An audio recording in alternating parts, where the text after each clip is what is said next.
अस्सलाम वालेकुम। इस वक्त हम मौजूद हैं तहरीक लब्बैक के सीनियर वकील महर कासिम एडवोकेट के साथ, और हम इनसे थोड़ा सा ये गुफ्तगू करेंगे कि इस वक्त जो मरकज़ में समा है 7 भाई की अभी रिहाई हुई है और बहुत जश्न सा माहौल है इधर, तो इनसे थोड़ी सी गुफ्तगू करते हैं इस हवाले से कि इनके जज्बात कैसे हैं इस वक्त।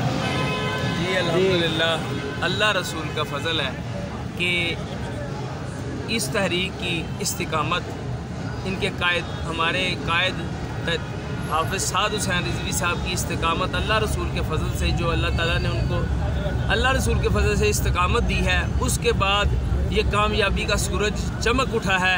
और अल्हम्दुलिल्लाह अज़्ज़ व जल अब इस हुकूमत को तारीख़ी बदनामी का सामना करना पड़ेगा। जो जुल्म इन्होंने 7 माह में इन पाकिस्तानी उशाकान मुस्तफ़ा सल्लल्लाहु अलैहि वसल्लम के साथ किया है, इसका इन्हें बदला देना पड़ेगा। और साद हुसैन रिज़वी की रिहाई इंशाअल्लाह इनके ऊपर बम की तरह गिर गई है इंशाअल्लाह। माशाल्लाह। इसके अलावा अपना कासिम भाई, अभी जो उर्स के हवाले से तकरीब शुरू होने वाली हैं कल से, तो उसके हवाले से आप क्या पैगाम देना चाहेंगे अवाम उन्नास को? जी, एक तो सबसे पहले मैं दोबारा से मुबारकबाद पेश करना चाहता हूँ तमाम आलम इस्लाम के लोगों को कि एक आशिक़ रसूल सल्लल्लाहु अलैहि वसल्लम इस दौर में भी नामूस रिसालत ख़त्म नबूवत पर पहरा देते हुए इस्तकामत के साथ अल्हम्दुलिल्लाह अज़्ज़ वजल इन ज़ालिमों के हथकंडों से निकलते हुए आज़ाद हो गया है। और अल्हम्दुलिल्लाह अज़्ज़ वजल कायदे अज़ीमत अल्लामा ख़ादिम हुसैन रिज़वी साहब के उर्स जो कल से शुरू हो रहा है 19, 20, 21 नवंबर 2021, उसका भी इंशाअल्लाह आप तारीख़ी उर्स देखेंगे जिसमें लाखों उशाकान मुस्तफ़ा सल्लल्लाहु अलैहि वसल्लम सिर्फ पाकिस्तान से नहीं पूरी दुनिया से शिरकत कर रहे हैं इंशाअल्लाह।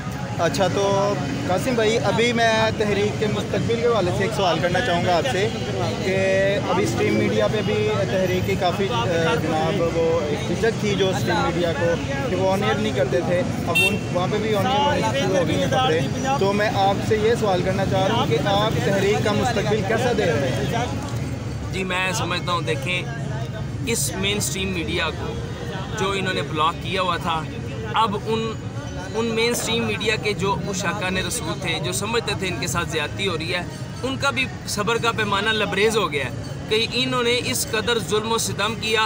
ला कानूनियत का दौरा था इस वक्त, तो उनका सब्र का पैमाना लबरेज़ हुआ। अल्लाह रसूल के फ़ज़ल से, अल्लाह रसूल की ये मदद है कि वो हमारे हक़ में बोले हैं। और मेन स्ट्रीम मीडिया पर अब आप देख रहे हैं कि हमारी तहरीक लब्बैक पाकिस्तान की मिशन की बात हो रही है। और अगर इसी तरह हमें ये थोड़ा सा टाइम दे मेन स्ट्रीम मीडिया पर, और इंशाअल्लाह जब 2023 में इन्हें तारीख़ी शिकस्त का सामना करना पड़ेगा और रसूलुल्लाह सल्लल्लाहु अलैहि वसल्लम का दीन तख्त पर आएगा इंशाअल्लाह। ये जो मामला तो हुए TLP के हम हुकूमती मुज़ाकरात हुए, तो कासिम भाई आप क्या समझते हैं ये आइन की और कानून की और पाकिस्तान की फतह और पाकिस्तान अवाम की फतह? जी देखें, सबसे पहली बात यह है कि जो पहला हमारा 16 नवंबर 2020 को कायदे अज़ीमत अल्लामा ख़ादिम हुसैन रिज़वी साहब की मौजूदगी में जो एग्रीमेंट हुआ था वो यही था, उसमें इस फ्रांसीसी सफ़ीर की बेदखली के हवाले से करारदाद पेश की जानी थी पार्लियामेंट में। अब इससे ज़्यादा जमहूरी क्या अमल हो सकता है कि हम आपको पार्लियामेंट में भेज रहे हैं कि पार्लियामेंट से आप डिसाइड कराएँ, जो भी फैसला होगा हमें मंजूर है। हम तो आप पर थोप नहीं रहे थे, आप तो असल में आप जमहूरियत का एक नारा लगाते हैं ये लोग, लेकिन जमहूरियत बिल्कुल पसंद नहीं है। ये जो है बादशाही निज़ाम है, इसमें जो डिक्टेटरशिप है इनके ज़हनी तौर पर ये डिक्टेटर हैं और ये चाहते हैं जो हम कहेंगे वही होगा।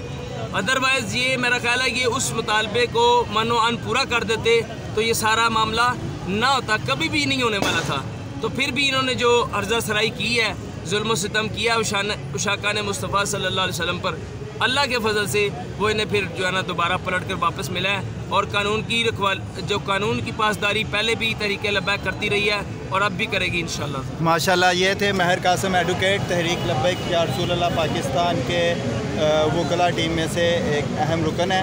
तो नेक्स्ट वीडियो के साथ फिर हम इंशाअल्लाह हाज़िर होंगे।